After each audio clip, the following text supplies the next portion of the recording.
What it do, guys? Manjoume here from Team Thunder, and today we're looking at Morph Madness Round 3 for Power Rangers Battle for the Grid. It showcases the results of Morph Madness semifinals, what the matches are for finals, and gameplay for some of the newer characters. If you want to see it in its entirety, I'll be leaving a link in the description below.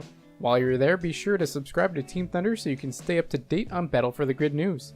Stay tuned till the end for some more phenomenal rumors. Here are the results for the semifinals. Lord Draken vs Ranger Slayer. Lord Draken won. In MMPR Green vs MMPR Goldar. MMPR Green won. Now, what I want to note that is odd here is that Super Mega Force Yellow actually won last week, not Goldar, so I don't know why Goldar's here now, but I guess it didn't matter either way since Green won.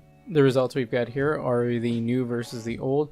The new character, Lord Draken, versus the OG MMPR Green Ranger. Either way, Tommy wins. These are voted for on Facebook. Voting for the finals goes from March 18th to 24th with a stream for the results on Monday the 25th. Who do you think is going to win? First up is Ranger Slayer. She's a ranged technical fighter using her bow and arrow. Easy input, but the mechanics may take some getting used to. Her standing medium is very unique, being an arrow shot. It can be dash cancelled or cancelled into command normals for different directional arrows for different situations, such as to combo or to anti-air. Back S is an escape arrow. Forward S is a flip that you can press and attack for different moves, much like Hawkeye in UMVC3. Speaking of which, she also has a slide to start combos, but the recovery isn't great. Cancel out of the flip to mix things up. She can use your flip to get out of a situation and shoot backward to cover herself. Neutral special is a buff indicated by a glow that charges her arrows. One arrow becomes 3. They're basically free enhanced versions of her special moves. You'll want to combo into this state, then open up the opponent again to utilize the power. You can even cancel M arrow into this. Average combo potential isn't as high as MMPR green or red. Air special is a time bomb. It only does something at the end of the timer. It's good to put more stuff on the screen. Her super is an arrow volley into a kick. Her assist is the back arrows. She's best on point or second, so you can get use of her assist. Now here's the moment we've all been waiting for. Goldar. Biggest body in the game, this gives him unique advantages and disadvantages. The pros are that he has more health than other characters and generally does more damage. The cons are that he's easier to combo, being a bigger body, and slower than other characters. In fact, he can't run, just walk and dash, so you'll want to utilize his air special. Air special is a diving swoop into a stomp that you can cancel into a normal air move, which creates a triangle jump for great mobility. Those familiar with Marvel games will know this is a big deal, especially since his normal movement is pretty slow. Cancel into light for a good poke, medium to cross up, and heavy for combo and damage. Normals are a few frames slower, but do good damage. He's got an anti-air grab, sort of like Android 16 in fighters. Used defensively or in combo, they show some wall bounce combos and keep whiffing a light at the end. At first thought you might think, wow, they can't even get one combo down and always mess up. I don't really think that's the case. In other games, people tend to whiff normals to help with timing. Since the opponent gets out of the combo at this point, he may be throwing it out to whiff to get his timing right. His super is basically Incineroar's up B.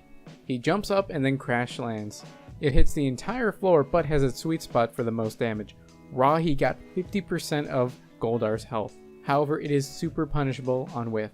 Forward special is a shoulder charge, has super armor and staggers for combo potential. You can do double shoulder combos into knockdown. It's also his assist, which still has the armor and can be fun to do a takeover when it hits. Neutral special is a sword ground pound. Just a press does it right in front of you. Hold it for full screen. You can combo into it and then do a shoulder charge. You can also cancel the ground pound. Back special is a gust of wind. Pushes back but does no damage. It does, however, reflect projectiles. It can reflect a fully charged Ranger Slayer arrows, but is still punishable if you just kind of throw it out there. Throws are takeover friendly. He grabs the opponent and throws him up. Then you can go from there. Heavy super is a simple combo for a bit under half damage. You'll want to use his dash and his air specials for mobility. Ground pound and charge when on the defensive. His assist is strong, and if it hits you can either do a takeover or just continue with the point character. Note, they have confirmed that fuzzy guarding is in the game. They ended the stream with some gameplay and a short Q&A. Gameplay is good to watch, and if you want to check it out, click on the link in the description below. Rumor time. While there is no announced release date for the game other than April 2019, if you go to the game page on Xbox Marketplace, you'll see a release date of March 26, 2019. This could potentially mean that it will release first on Xbox, since PS4 still lists a vague December 31st, 2019, and even more vague, to be determined on Nintendo Switch. If true, I'll be streaming it on March 26th on Twitch via my Xbox One S. Also note that Morph Madness Finals ends on the 25th, the next day being the 26th. Coincidence? I think not. There are renders circulating around social media of 2 of the 3 DLC characters included in the Season Pass. They are Zeo Gold and Mystic Force Udana. Both have seen play in Legacy Wars and are interesting picks. I can see my team becoming Goldar, Mastodon Sentry, and Zeo Gold. That said, if Udana still has a freezing move like she does in Legacy Wars, I might pick her up for some cheese combos. Aside from the aforementioned possible early Xbox release, I'll be streaming on my PS4 Pro on release day, and if you get on those platforms, we can get some games in.